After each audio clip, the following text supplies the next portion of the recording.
Hello everybody and welcome back to a brand new video. Make sure you like this video down below and subscribe to the channel if you are new.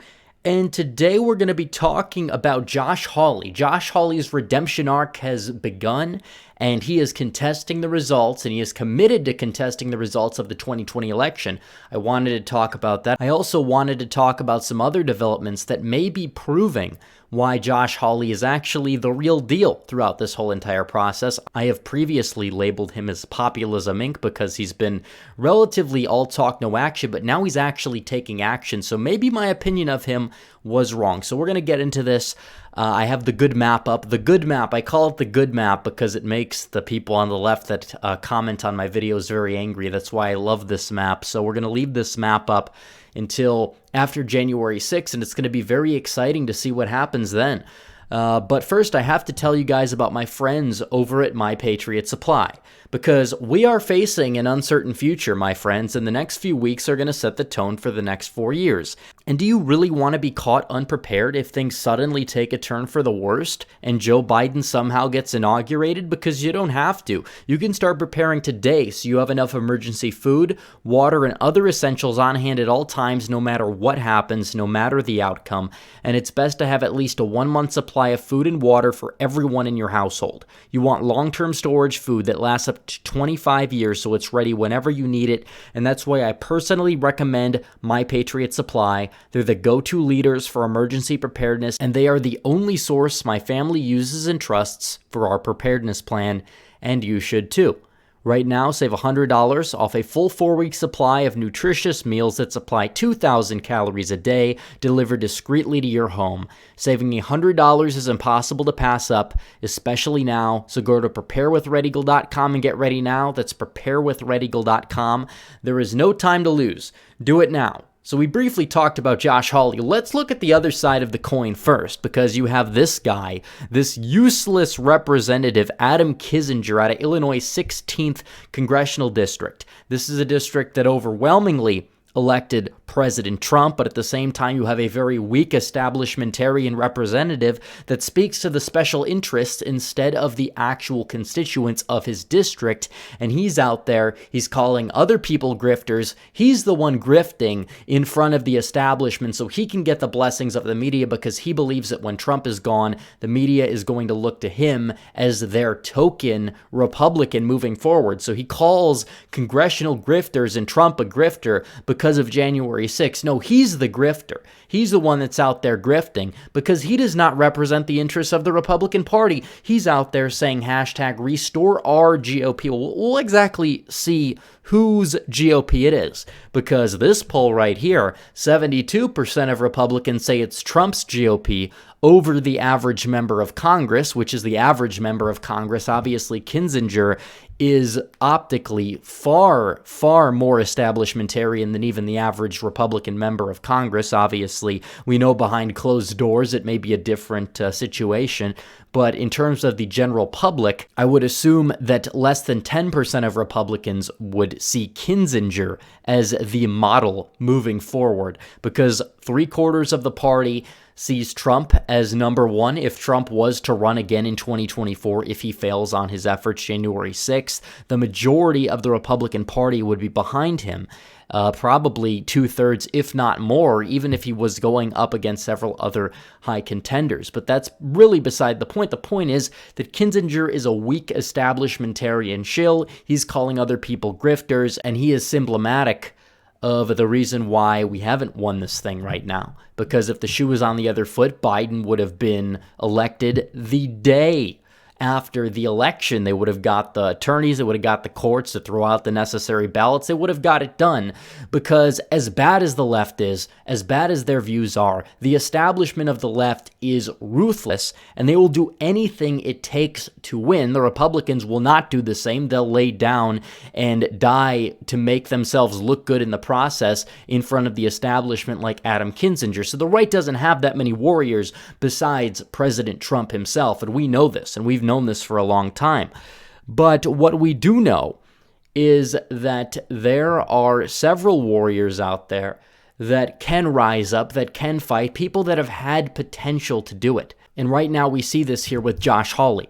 because Josh Hawley is joining around 30 other congressmen in objecting to the Electoral College vote submission from states that have flawed election systems, that have rendered their election results untrustworthy in many situations. So the fight is on, and you have one guy in the Senate, one guy, at least one guy. Obviously, there's several others, but Josh Hawley is a big name. And Hawley was able to come through with stimulus. Believe it or not, he was able to eventually come through. Obviously, Donald Trump had to help him significantly, but it was his proposal for the $2,000 checks, and eventually it did come through. Donald Trump helped him do it. But you have to give Hawley some credit. He passed the bill. He voted for the bill when it was on the table. So in terms of being populist ink, he turned into populist action. And this is more populist action from Josh Hawley. And that's a very, very big move from Hawley, especially moving forward. Some people may say, oh, he's being an opportunist. But either way, if he's objecting, he's objecting. Hopefully he can object in an effective way, and it's going to be very interesting to see what happens on January 6th. But the fact that Hawley is objecting to begin with is extremely good news. It's extremely good news for President Trump. It's extremely good news for President Trump's supporters. And more importantly, it's extremely good news for America. No matter what happens January 6th, if any actual light on the situation can be brought forward, it will be a massive development and massively important for the future of election integrity. And Hawley took a stand today, and he decided to do the right thing and object, which was something that originally I wouldn't have expected him to do, but he did it. Hawley came out and said, millions of voters concerned about election integrity deserve to be heard. I will object on January 6th on their behalf. So Hawley tweeted the news earlier today, and a very unlikely source hit him back, and it was not necessarily a politician. It was not necessarily somebody on the left, not even a corporation that's usually thought of being on the left.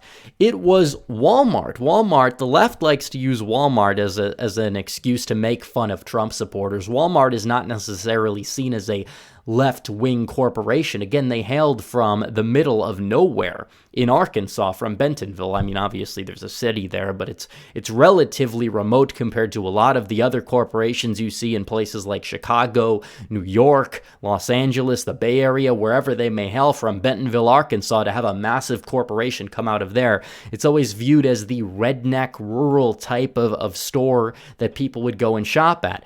But Walmart, on their Twitter feed, they were attacking Josh Hawley. So you can exactly see what mindset that the corporations really share. It's usually the anti-populist, the establishmentarian view. So Walmart hit him back. They said, go ahead, get your 2-hour debate, hashtag sore losers. So Walmart's attacking Hawley. They're attacking President Trump. They're attacking the supporters. Now, keep this in mind. The tweet was taken down, and Walmart had apologized for it. In the replies right here, they did have an apology saying the tweet earlier was a mistaken tweet posted by a member of our social media team, but even so, they got massively ratioed, 15,000 replies to 4.7K likes. That's a very big ratio, more than a 3-to-1 ratio.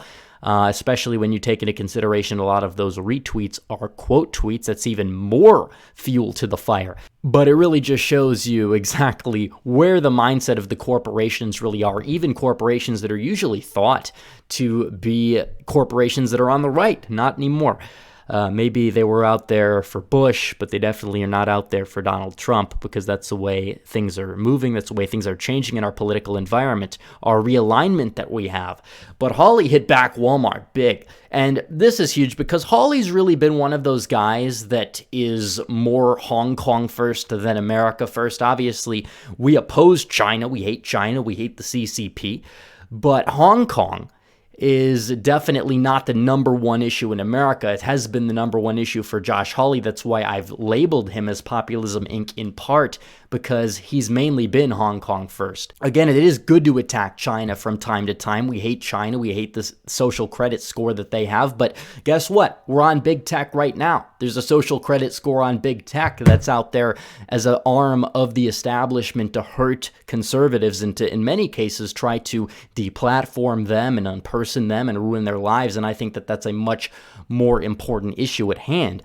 But Hawley stood up for America, stood up for American workers, not the workers of China, hit Walmart for their slave labor. Again, Walmart can easily afford to pay their workers decent wages, but many of them do not. Now, this was a very good move for Hawley in terms of a populist rhetoric to throw back at Walmart here, and it showed, again, the majority of the audience seemed to enjoy the tweet.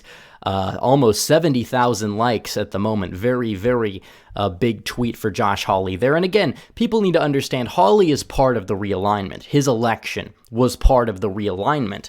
Missouri in 2012 elected Claire McCaskill by a decent margin. Josh Hawley turned that around in 2018 and won by a likely margin in a blue wave year. Now, looking at the 2020 election map out of Missouri, there's a lot more shift to the red per county than shift blue on the map here. And the rural areas in Missouri are getting more and more red by even 10 points in some instances, especially in the Ozarks and in the northern part of the state. And it's a state that once in 2008 was a pure toss-up. It's moved to a solidly Republican state, and they have a populist senator in Josh Hawley that's taking a stand for President Trump, and that is a very, very good thing to see. So we'll see what happens, but either way, good move for Hawley. The redemption arc is in full effect. So what do you guys think? Let me know in the comments. Do you think that Hawley is redeeming himself? Do you still think he's Populist Inc.? Do you think we'll have to wait and see until after January 6th to see exactly what happens? Let me know in the comments below. But anyways, guys, thanks for watching this video. Please like this video down below, comment down below, and subscribe to the channel. Hit the bell for notifications so you never miss another video. Follow me on social media, become a member, donate to the Patreon, or subscribe. Star links in description. As always, guys, thanks for watching. Red Eagle, out.